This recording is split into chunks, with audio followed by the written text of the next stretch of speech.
네, 우리 옆에 분들과 한번 이렇게 인사할까요? 은혜를 빼앗기지 맙시다. 예. 은혜를 받는 것도 참 중요한데 그 은혜를 잘 간직하고 또 빼앗기지 않고 지키고 키워가는 일 역시 중요하다라고 할 수 있을 것입니다. 이제 여름이 다 끝나가고 또 부서의 수련회들이 학예봉사 수련회까지 마무리가 되고 이제 다 돌아오는 주에 더함 공동체 학예 수련회가 남아 있습니다. 여러분, 이 여름에 어떤 은혜를 받으셨든지 또 그리고 어떤 은혜를 받으실 것인지 그 은혜의 크기와 종류와 상관없이 받으신 은혜들을 잘 간직하시고 그 은혜를 키워가시는 하반기가 되시기를 간절히 부탁드립니다. 사진을 좀 먼저 같이 보고 오늘 말씀을 시작했으면 좋겠는데요.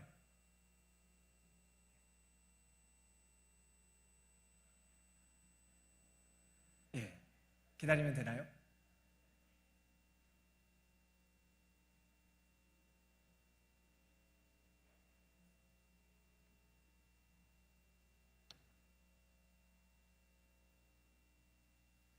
신앙의 중요한 요소 중에 하나는 기다림이죠. 그죠? 예, 얼마나 잘 하나님의 때를 기다릴 수 있는가. 준비가 됐나요?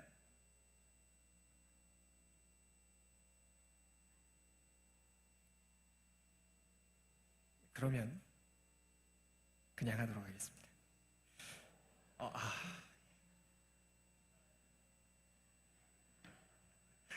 예, 그림을 한번 잘 이렇게 유심히 살펴봐 주시기 바랍니다. 조명을 잠깐 좀 내려주시겠어요? 그림을 한번 좀 그림을 살펴봐 주시기 바랍니다. 어떤 그림인가요? 한 사람이 머리를 붙잡고 웅크리고 앉아 있습니다.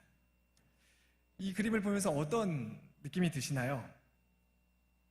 출근하기 싫어 라는 느낌이 드시나요? 뭔가 괴로워하는 것 같고 좌절하는 것 같은 그런 느낌이 듭니다. 그렇다면 질문을 하나 제가 더 드려보겠습니다. 이 사람은 누구일까요? 좀 더 범위를 좁혀서 성경 인물 중에서 이 사람은 누구일까요? 이 그림은 독일 신부이자 종교화가인 지거 쾌더라는 분이 그린 엘리야라는 그림이라고 합니다. 로뎀나무 아래서 괴로워하는 엘리야를 그린 그림입니다.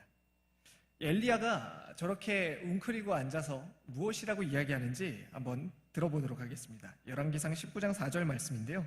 자기 자신은 광야로 들어가 하룻길쯤 가서 한 로뎀나무 아래에 앉아서 자기가 죽기를 원하여 이르되 여호와여 넉넉하오니 지금 내 생명을 거두소서라고 이야기하고 있습니다. 하나님께 죽여달라라고 말하고 있는 이 사람은 다름 아닌 엘리야입니다.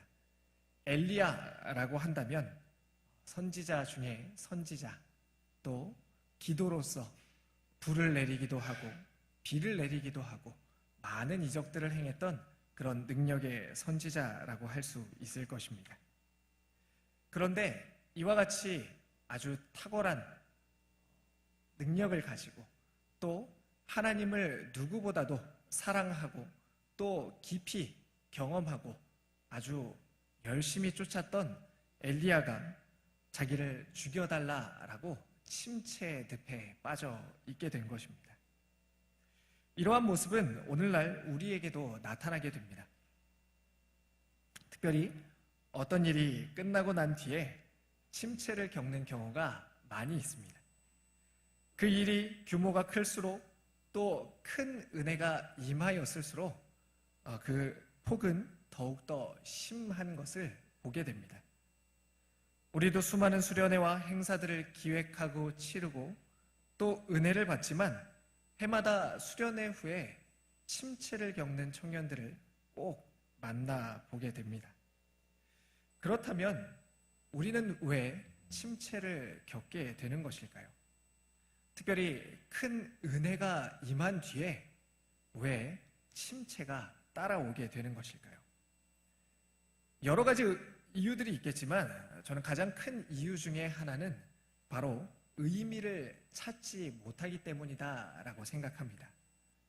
일이나 행사 자체의 의미 그리고 성과는 아주 혁혁한 성과들을 거두지만 일상의 삶으로 다시 복귀했을 때 내가 이제까지 했던 일들의 영적인 의미를 끌어오지 못하기 때문에 그런 것입니다.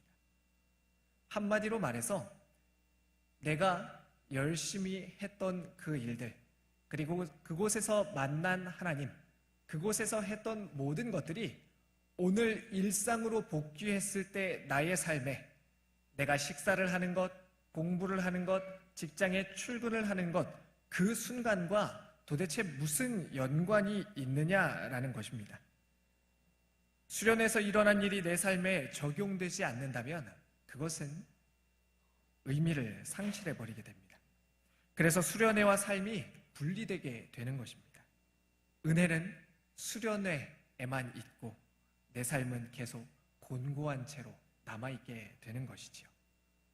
예를 들어서 어떤 수련회 집회에서 사람들의 시선을 의식하지 않고 아주 자유롭게 예배하면서 하나님을 깊이 만나고 큰 은혜를 받았습니다. 그렇다면 오늘 우리가 예배하는 주일마다 정해진 시간에 정해진 방식으로 예배하는 이곳에서 역시 자유롭게 예배할 수 있도록 나아가야 하는 것입니다. 수련회에서만 자유를 노리고 일상의 예배에서는 여전히 묶여 있다면 수련회와 우리 일상의 예배가 분리되는 것입니다. 이런 예는 정말 단적인 예입니다. 영적인 의미를 발견해내지 못하고 적용되지 못하는 그러한 모든 활동들은 사실상 종교 생활이 되기 너무나 쉽습니다. 이러한 종교 생활들, 이러한 종교 행위들은 생명력을 금방 잃어버리게 되는 특징을 가지고 있습니다. 따라서 하봉수를 다녀와서 또 각 부서의 수련회들 혹은 외부의 어떤 집회를 통하여서 어떤 은혜를 받으셨던지 간에 그 의미를 찾고 적용하시는 과정이 반드시 필요합니다. 그래서 저는 이제 하봉수를 갔다 와서 만나는 청년들마다 아마 이렇게 의미를 찾고 적용하라고 잔소리하는 것을 좀 많이 들으셨을 것입니다. 특별히 그래서 추천드리는 것이 몇 가지가 있습니다. 첫 번째로는 간증문을 쓰시기를 부탁드립니다. 은혜는 생각보다 빨리 잊혀지고 그리고 내 마음대로 각색되고 재해석되게 됩니다. 따라서 그때 받았던 그 은혜들, 그때 경험했던 그 일들, 그리고 그때 들었던 생각들을 꼼꼼하게 메모해 놓으신다면 두고두고 그것들을 돌아보면서 은혜를 그리고 그때 만났던 하나님을 되새겨 보실 수 있을 것입니다. 우리가 오늘 보고 있는 성경의 말씀도 바로 그와 같은 것들 아니겠습니까? 하나님을 만났던 수많은 성경의 사람들이 하나님을 만난 것, 그리고 하나님과 함께 동행했던 그러한 일들을 기록해 놓은 것을 오늘 우리가 보면서 하나님이 이런 분이구나, 이런 하나님을 나도 만났었지, 그 사람들도 이런 하나님과 함께 했었구나 라는 은혜를 동일하게 누리고 있지 않습니까? 따라서 간증문을 꼭 쓰시기 바랍니다. 특별히 오늘 순모임 시에 모두 모임의 날과 관련해서 간증문을 쓰는 시간이 다음 공동체에는 있습니다. 모든 순장님들과 또 모든 순원분들은 한 분도 빠짐없이 짧게라도 이러한 간증들을 꼭 작성하셔서 보관하시고 간직하시고 그리고 나아가서 모두 모임의 날에 이와 같은 간증을 가지고 직접 하나님의 이야기를 전하실 수 있기를 부탁을 드립니다. 두 번째로는요, 나누라는 것입니다. 그냥 내가 받은 은혜, 내가 경험한 것만 딱 가지고 꽁꽁 싸매고 있지 마시고 최대한 많은 사람들과 나누시기를 부탁드립니다. 연령, 성별 가리지 마시고 공동체 안에서 또 공동체 밖에서 가정에서 수많은 사람들과 여러분들이 가지고 계신 은혜를 나누시기 바랍니다. 신앙이라는 것은, 그리고 우리가 가지고 있는 은혜라는 것은 정말 여러 차원의 것들이 있어서 그것이 내가 보는 것과 또 다른 사람이 보는 것과 너무너무 다르고 또 다양한 것들을 가지고 있기 때문에 나누면 나눌수록 커진다는 사실, 그리고 더 많은 사람들이 함께 나눌수록 하나님께서 제시하시는, 하나님께서 보여주시는 더 큰 그림들을 볼 수 있다는 사실을 기억하시면서 최대한 많은 분들과 나누시기 바랍니다. 혹시라도 만나는 것이 부담스럽거나 아니면은 만나서 차라도 커피라도 한잔 해야 되는데 부담스럽다, 그 비용이, 그런 분들이 계시다면 저한테 연락하십시오. 제가 은혜를 나누는 만남에 들어가는 비용들이라면 기꺼이 지불하도록 하겠습니다. 그 정도로 저는 여러분들이 받은 은혜들, 그리고 가지고 있는 은혜들을 잃어버리지 않으셨으면 좋겠고, 그 은혜가 우리 공동체 안에 더욱더 충만하게 채워지기를 기대하고 있습니다. 지난 선유도 하봉수를 통해서 저는 개인적으로 큰 은혜를 받았습니다. 아마 참여하신 모든 분들이 큰 은혜와 기쁨과 사랑을 누리셨을 것입니다. 그래서 이 기쁨과 행복과 은혜를 절대로 빼앗기고 싶지 않았습니다. 그리고 우리 모두가 이 은혜를 빼앗기지 않고 잘 남겼으면 좋겠다라는 마음의 소원이 아주 크게 있었습니다. 그래서 오늘은 지난 설교에 이어서 먼저 사랑을 생각하면서, 그리고 서로 사랑하는 것을 통해 은혜로 채운 수련회를 어떻게 내 삶에 적용할 수 있을까에 대해서 한 번 더 나누려고 합니다. 그래서 첫 번째로, 지난 설교 때 두 가지를 제시했었는데요. 첫 번째가 먼저 사랑이었습니다. 그래서 가장 먼저 사랑하는 것을, 사랑을 염두하십시오 라고 말씀드렸습니다. 그리고 두 번째로는요, 서로 사랑이었습니다. 우리 서로가 사랑하는 것을 통해서 하나님이 드러나고 복음이 흘러간다라는 사실을 나누었었습니다. 그리고 오늘 마지막으로 한 가지를 더 말씀드리고 나누려고 합니다. 마지막으로 기억하고 적용했으면 하는 것은 바로 세 번째로 오직 사랑입니다. 한번 같이 따라해 보시겠습니까? 오직 사랑. 오직 사랑입니다. 오늘 말씀 한번 15절 말씀을 좀 같이 볼까요? 말씀을 띄워주시고요. 우리 같이 한번 읽어보도록 하겠습니다. 한 단어를 좀 생각해 보시면서, 특별히 앞에 부분들을 좀 깊이 생각해 보시면서 같이 읽어보도록 하겠습니다. 오직 사랑 안에서 참된 것을 하여 범사에 그에게까지 자랄지라. 그는 머리니 곧 그리스도라. 아멘. 말씀을 그대로 띄워주시고요. 앞에 어떻게 시작하고 있나요? 오직 사랑 안에서라고 시작하고 있습니다. 오직이라는 이 말은 어떤 뜻을 가지고 있습니까? 이 오직이라는 말을 쓸 때는 다른 것이 있다는 것입니까? 없다는 것입니까? 없다는 것입니다. 오직 딱 한 가지, 그것만 있다는 것입니다. 이것이 아니면 안 된다는 이야기입니다. 그것이 무엇이냐면 바로 사랑 안에서 참된 것을 하는 것입니다. 이렇게 하면 어떤 일이 발생하게 되냐면요, 16절 말씀을 한번 보겠습니다. 16절 말씀을 보니까요, 눈으로 한번 따라와 보시기 바랍니다. 쭉쭉쭉쭉 따라가서 동사가 저는 두 가지라 마음에 굉장히 많이 남았는데요, 그 몸을 자라게 하며, 그리고 사랑 안에서 스스로 세우느니라 라고 이야기하고 있습니다. 자라다, 그리고 세우다 라는 이 단어, 여러분들은 이 단어를 들으실 때 어떤 마음이 드시나요? 어떤 생각이 드십니까? 마음속에 어떤 느낌과 어떤 마음들이 샘솟아 오르십니까? 저는 이 두 단어가 열심히 있는 그리스도인이라면 누구든지 열망하고 갈망하고 간절히 바라는 그러한 단어 중에 하나일 것이다 라고 생각합니다. 여기 계신 우리 수많은 청년 여러분, 그리고 성도님들 중에서 나는 평생토록 하나님을 믿으면서 예수 그리스도를 쫓으면서 평생토록 나는 어린아이와 같은 신앙을 가지고 살다가 주님을 만나야겠다라고 그렇게 작정하시거나 다짐하시거나 그것을 목표로 해서 살아가시는 분들은 아마 아무도 안 계실 것입니다. 우리의 목표는 어쩌면 이와는 정반대로 오늘 말씀이 이야기하는 것처럼 자라가서 머리 곧 그리스도까지 장성한 분량, 예수 그리스도의 장성한 분량에까지 자라가는 것이 바로 우리의 목표라고 할 수 있을 것입니다. 자라고 세우기 위해서 수많은 프로그램들이 존재하고 또 그것을 목표로 삼는 것은 비단 신앙인들뿐만 아니라 사회 모든 영역에 걸쳐서 동일합니다.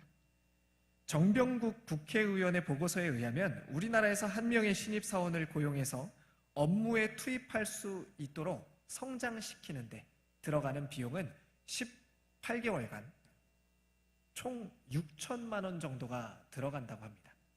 상황과 기업에 따라서 많은 차이들이 있겠지만 어떤 교수님은 3억이라고 제시한 분까지 찾아볼 수 있었습니다.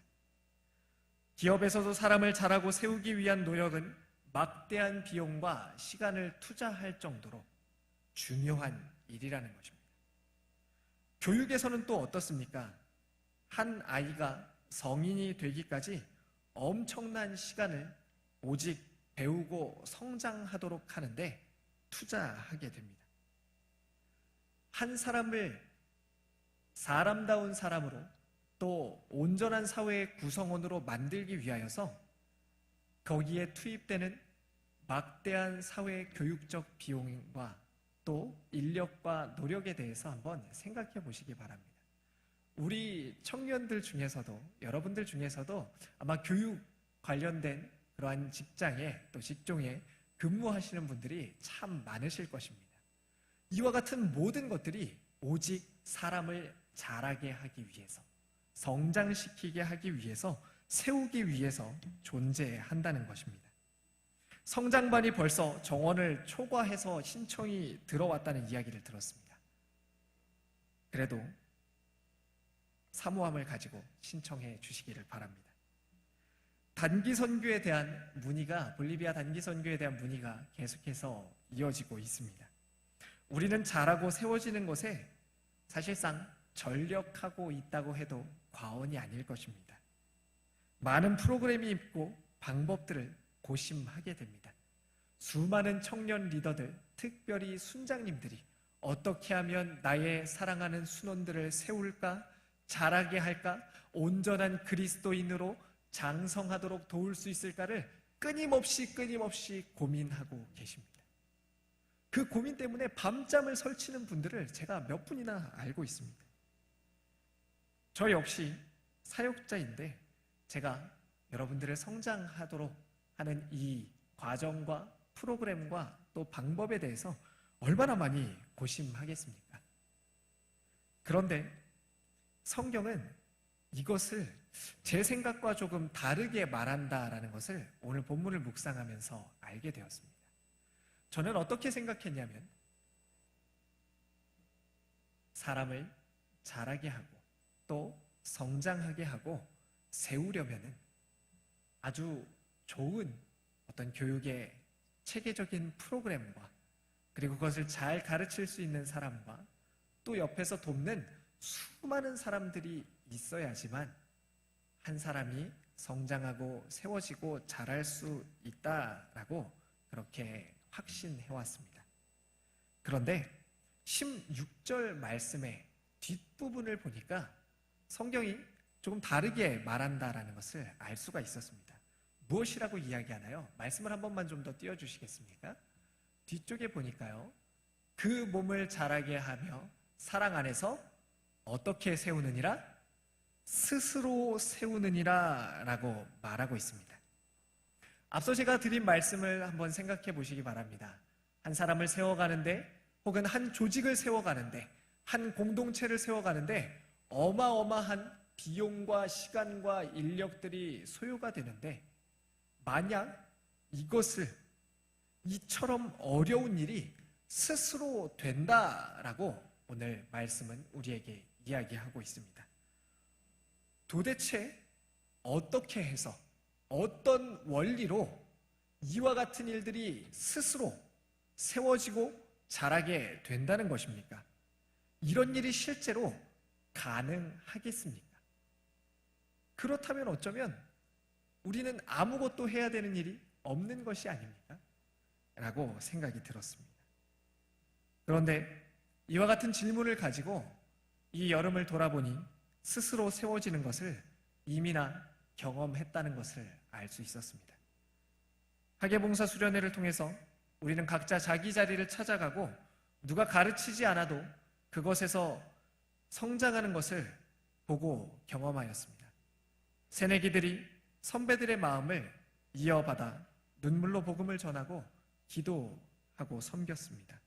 그리고 20대 중반의 청년들, 우리 다음 공동체의 리더십들과 또 이제 한창 세워져 가는 청년들이 부모의 마음을 가지고 활동하는 것을 보았습니다. 누구도 청년들에게 부모의 마음을 가져야 된다, 이렇게 이야기하지 않았습니다.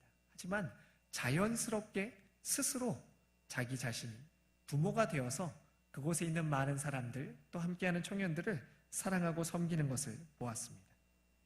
이것을 존 메가더 목사님은 다음과 같이 이야기합니다. 교회의 성장은 교묘한 방법들의 어떤 결과가 아니라 다른 그리스도인들과의 밀접한 접촉 속에서 각자의 영적 은사를 온전히 사용함으로써 이루어진다라고 말합니다.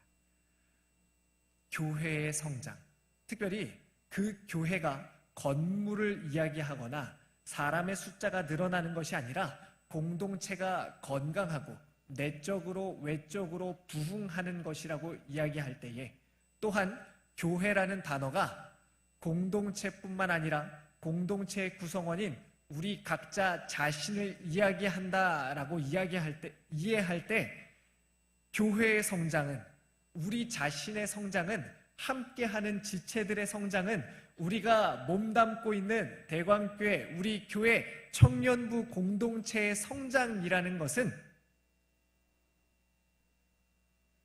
어떤 교묘한 방법들, 교묘하다라는 그러니까 말이 참 그런데요, 정교하다라고 한번 바꿔보겠습니다. 아주 정교하고 치밀한 계산되어진 어떤 방법에 의해서 그 방법에 따른 결과가 아니라 다른 사람들과의 밀접한 관계 속에서 세워진다라고 이야기하는 것입니다. 사랑의 관계 안에서 스스로 세워지는 것입니다. 그러니까 오직 사랑인 것입니다. 다른 방법으로 세워지는 것이 아니라 관계 안에 흘러가고 있는 그 사랑 때문에 세워지는 것이기 때문에, 사랑 안에서 세워지는 것이기 때문에 오직 사랑인 것입니다.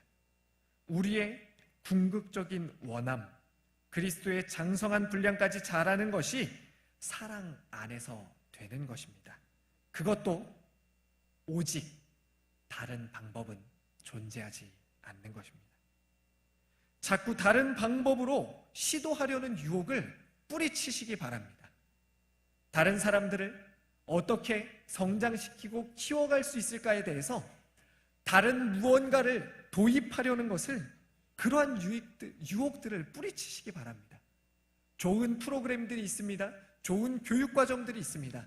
그러나 먼저 사랑이 전제되지 않는다면, 사랑 안에서 참된 것을 하는 그와 같은 것들이 선행되지 않는다면 아무것도, 아무 일도 일어나지 않을 것입니다.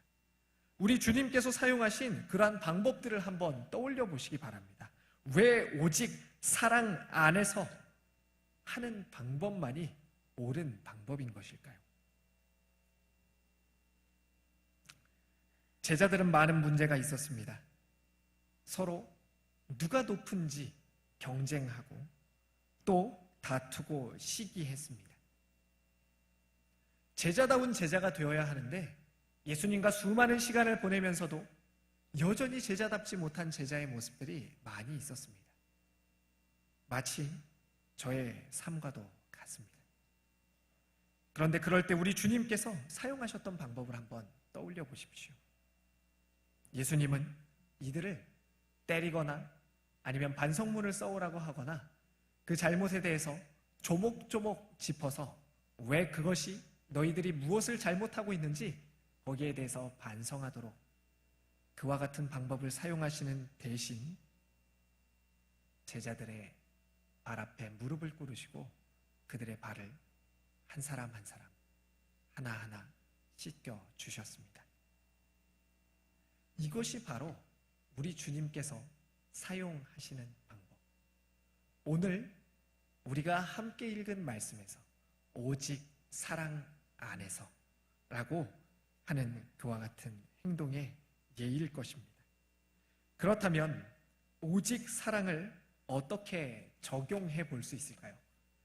여튼 오늘 말씀의 핵심은 우리 삶의 은혜를 어떻게 적용할 것인가 라는 질문이기 때문에 이 적용을 어떻게 할 것인가에 대해서 좀 더 상세하게 이야기해 보도록 하겠습니다. 오직 사랑이라고 할 때 앞으로 모든 문제에 대해서, 모든 행동에 대해서, 모든 기준에 대해서 이 말을 붙여보시기 바랍니다. 사랑 안에서. 저를 한번 따라해 보시기 바랍니다. 사랑 안에서. 여러분은 사랑 안에서 관계하고 있으십니까? 여러분은 사랑 안에서 수련회를 다녀오셨습니까? 여러분은 사랑 안에서 수련회를 기획하고 계십니까? 여러분은 사랑 안에서 수련회 참석하실 것입니까?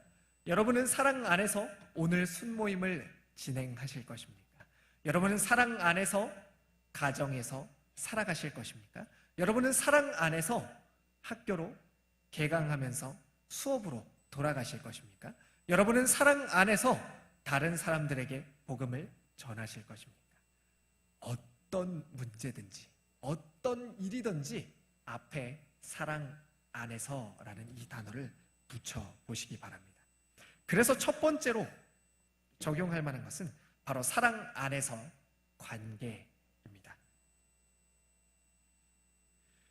오늘 말씀은 지체들이 성장에 필요한 것을 공급해 주는 마디, 각 지체들을 통하여서 함께 연결되고 결합된다라고 이야기합니다.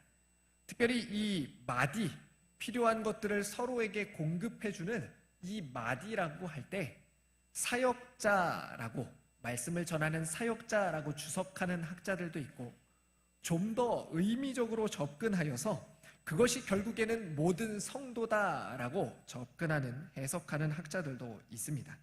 그렇다면 우리에게 이 말씀을 적용해 볼 때에 이것은 우리 서로가 서로 각각 기능을 가지고 있는 지체이면서 동시에 어떤 사람들은 그 지체들을 연결해주는 마디로서의 기능을 가지고 있다라고 할 수 있을 것입니다. 이것은 무엇을 말하는 것이냐면 관계를 이야기하는 것입니다. 교회 안에서의 능력은 주님께로부터 지체된 그리스도인들, 개개인과 그리스도인들 사이의 관계를 통하여 흘러가게 됩니다. 교회 안에서의 능력은 우리의 실력의 탁월함이나 우리의 준비의 철저함이 아니라 나와 너, 너와 너, 우리 서로의 그러한 관계를 통하여서 주님께서 능력을 흘려보내신다라고 이야기하는 것입니다. 여러분, 이것을 잘 기억하시기 바랍니다. 우리는 끊임없이 세상으로부터 세속적인 가치관에 대해서 듣고 교육을 받고 있습니다. 능력이라 함은 내가 가진 것, 내가 사용할 수 있는 것을 능력이라고 우리는 이해합니다. 하지만 성경은 전혀 다른 것을 능력이라고 이야기합니다. 능력은 오직 주께 있는 것입니다. 하늘과 땅의 모든 권세를 내게 주셨으니 너희는 가서라고 우리 주님께서 말씀하십니다. 그 모든 권세, 그 모든 능력이 우리 주님께 있기 때문에 그분을 붙잡는 것이, 그분과 동행하는 것이, 그분이 우리 모임 가운데 함께 하는 것이 바로 우리의 능력인 것입니다. 따라서 이 관계가 하나님께서 사용하시는 관계가 되도록, 그 관계를 쌓아가도록 그 관계가 이루어지도록 하는 것이 우리의 일이라고 할 수 있을 것입니다. 만약 그와 같은 관계가 갖추어져 있기만 하다면 교회 안에서의 능력은 자연스럽게 나타날 것입니다. 기도해라, 기도해라 이야기하지 않아도 우리 서로가 서로의 필요에 대해서 너무나 잘 알고 있고 서로를 사랑 안에서 생각하고 격려하고 있다면 자연스럽게 기도하는 모임은 생겨나게 될 것입니다. 저는 사랑하는 우리 공동체가 기도하는 모임을 만드십시오라고 단 한 번도 이야기하지 않았지만 끊임없이 해마다 기도하는 모임들이 여기저기에서 또 다양한 방식으로 일어났던 사실을 알고 있고 또 그것에 너무나도 감동받고 격려드리고 싶습니다. 반면 주님의 백성들이 진정한 영적 사역에 밀접한 관계를 가지고 있지 못한 곳에는 주의 백성들이 서로에게 친밀하지 못하고 관계가 깨어진 곳에는 하나님께서 역사하실 수 없다는 것을 기억하시기 바랍니다. 우리 서로는 서로를 도와주는 관계, 그 관계 안에서 온전하게 세워질 수 있습니다. 온전하게 성장할 수 있는 것입니다. 잘할 수 있는 것입니다. 관계가 우리의 스승이 되고 그 관계 안에 흘러가는 사랑이 우리의 지도자가 됩니다. 안내자가 됩니다. 왜 그렇습니까? 사랑 안에 역사하시는 성령이 계시기 때문입니다. 이것을 마음 가운데 믿으시고 붙잡으시기 바랍니다. 사랑 안에서 끊임없이 관계하시는 것을 노력하시고 행하시기를 부탁드립니다. 두 번째로는요, 어떻게 이 오직 사랑을 적용할 수 있을까요? 첫 번째는 관계 안에서 사랑하는 것을 적용하라라고 말씀을 드렸고요. 두 번째는요, 사랑 안에서 행함입니다. 15절 말씀은 오직 사랑 안에서 참된 것을 하여라고 말씀하고 있습니다. 단순히 사랑 안에서 머무는 것이 아니라 그 사랑 안에서 참된 것을 행하라라고 말씀하고 있습니다. 이것은 무엇을 말씀하는 것이냐면 바로 몸을 구성하는 지체들이 예수님께 생명을 공급받으면서 자기 역할을 수행하는 것입니다. 우리 각자에게 주어져 있는 역할들이 있습니다. 나는 어떠한 지체일까요? 공동체를 또 우리의 삶을 하나의 몸이라고 가정한다면 나는 과연 어느 부분에 속하는, 나는 과연 어떤 역할을 수행하는, 어떤 역할을 하고 있는 지체가 되겠습니까? 이것에서도 저는 한 가지를 좀 여러분들과 나누고 싶습니다. 특별히 저는 이렇게 이제까지 생각을 해왔습니다. 나의 역할은 고정되어 있다라고 말입니다. 그래서 내가 손이라고 생각한다면 하나님, 저는 어떤 역할을 맡게 되겠습니까? 하나님, 저는 어떤 역할을 해야 되겠습니까? 막 열심히 기도하고 또 간절히 구해서 그래, 너는 성률아, 넌 손이다 라고 하면 그때부터는 저는 손인 것입니다. 사나 죽으나 평생토록 손인 것입니다.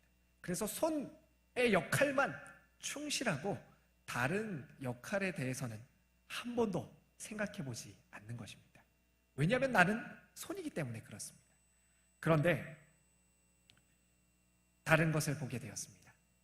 이 역할이 계속 바뀌게 된다는 사실을 알게 되었습니다.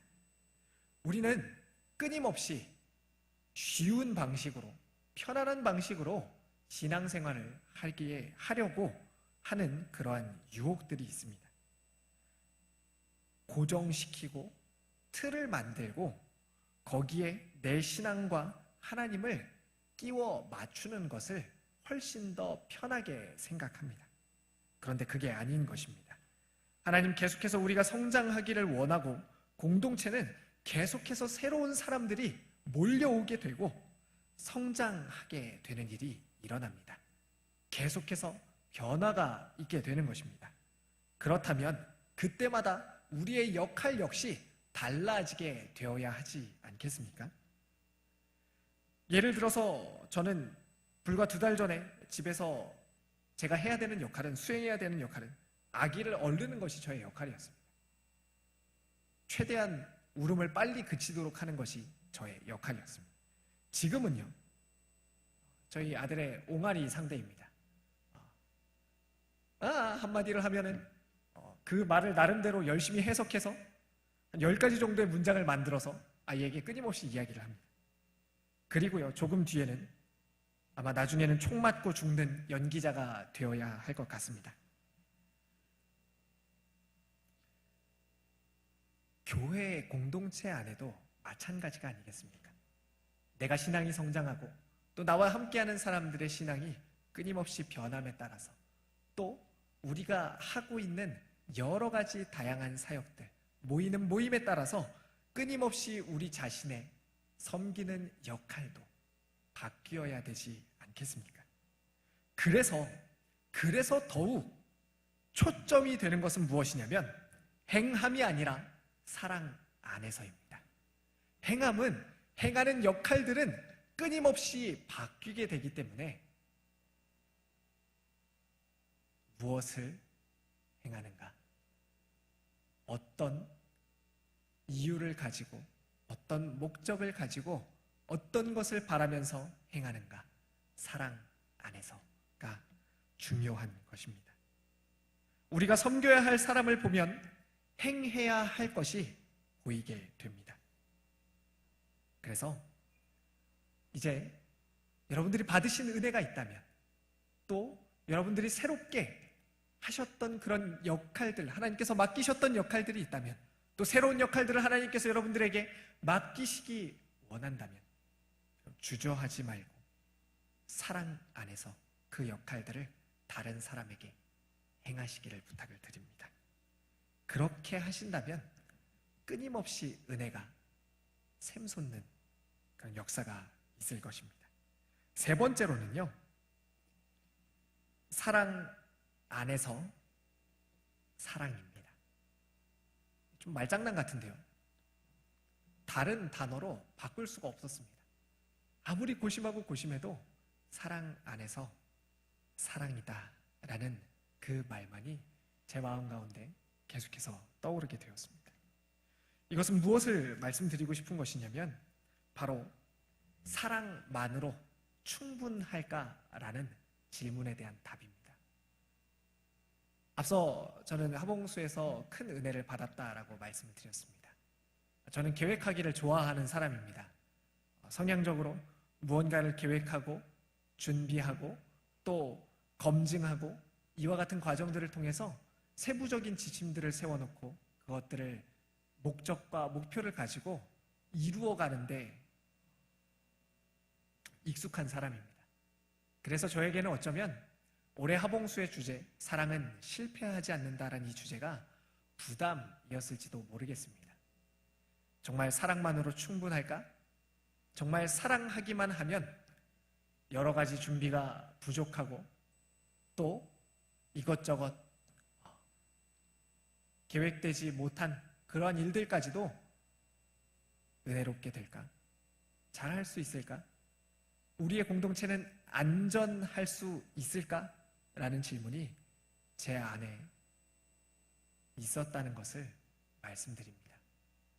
그리고 그와 같은 질문들을 하나님께서는 이번 수련회를 통하여서 정말로 깨끗하게 없애주셨다는 것 또한 말씀드리고 싶습니다. 사랑만으로 충분할까요? 사랑은 율법의 완성이다. 믿음, 소망, 사랑 중에서 그 중에 제일은 사랑이다. 하나님을 사랑하고 이웃을 사랑하는 것이 너희에게 주는 계명이다 라고 하시는 이와 같은 사랑에 대한 모든 메시지들이 정말 그 메시지만으로 충분할까라는 그런 불신이 제게 있었습니다. 그래서 물론 사랑해야지, 사랑은 너무나 좋은 것이니까, 하나님이 사랑이니까 사랑해야지 라고 생각하면서 마치 종교개혁의 원인이 되었던 그러한 일들처럼 사랑도 중요하고 필요하지만 다른 무언가 또 더 있어야지만 우리 공동체가 안전하다라고 생각해왔습니다. 그런데 정말 참된 사랑을 추구하고 사랑만으로 충분하다라는 것을 우리 모두가 인식하고 이해하고 따르고 또한 그것을 행하였을 때 정말로 모든 일들을 하나님께서 해결하시고 준비하시고 우리에게 주심을, 능력이 되어 주심을 경험할 수 있었습니다. 그렇습니다. 사랑만으로 충분한 것입니다. 만약 사랑만으로 충분하지 않다면, 그래서 사랑 말고 어떤 다른 수많은 기획들과 계획들이 있어야지만 온전해지는 그러한 사랑이라면, 그렇게 불충분한 것이 사랑이라면 교회가, 그리고 말씀이, 그리고 우리가 하는 수많은 활동들이 세상의 교육 프로그램과 다를 것이 무엇이 있겠습니까? 학교와 학원과 기업과 세상이 말하는, 세상이 하고 있는, 세상이 우리에게 주는 그와 같은 수많은 것들과 도대체 무슨 차이가 있겠습니까? 저는 이것이 가장 중요하고도 큰 차이를 만들어낸다고 생각합니다. 사랑은 실패하지 않는 것입니다. 그리고 사랑만으로도 충분한 것입니다. 유기체적인 관계, 또 아주 즐겁고 기쁘고 행복한 성취감이 넘치는 그러한 관계망들은, 그런 단체나 소그룹도 많이 있습니다. 기업도 공급해주는 마디가 있고 조직적으로 이루어져 있습니다.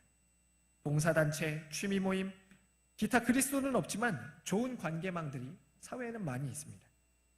그런데 왜 교회는 스스로 자라고 성장하고 세워갈 수 있다고 이야기하는 것입니까?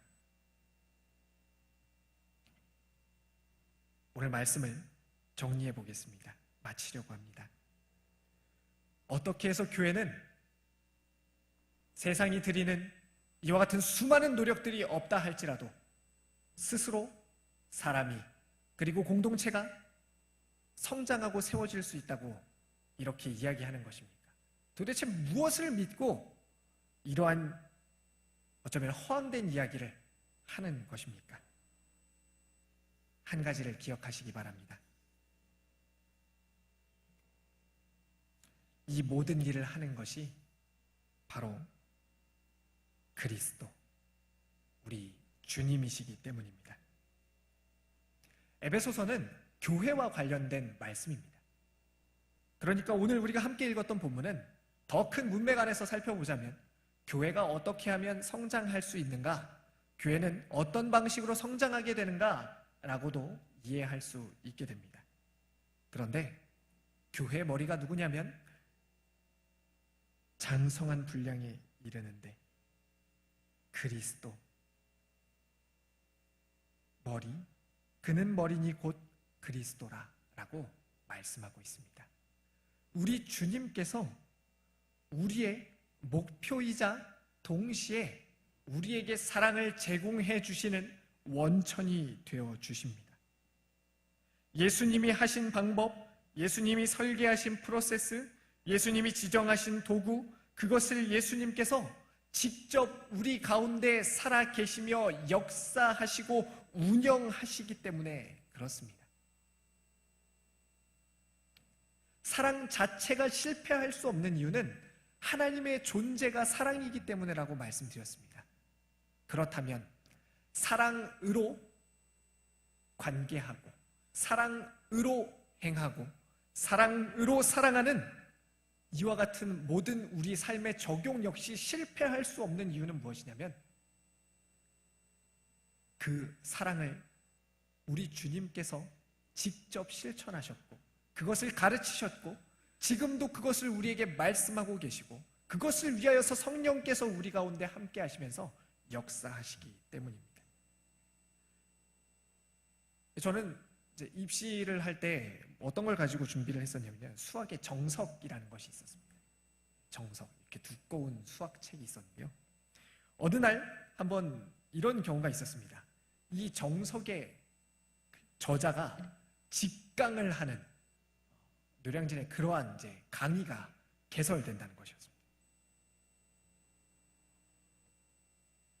어마어마한 학생들이 관심을 가지고 꼭 가서, 사실은 답지가 다 있는데 정석, 이렇게 이만한 정석과 함께 이만한 풀이집이 따로 있었거든요.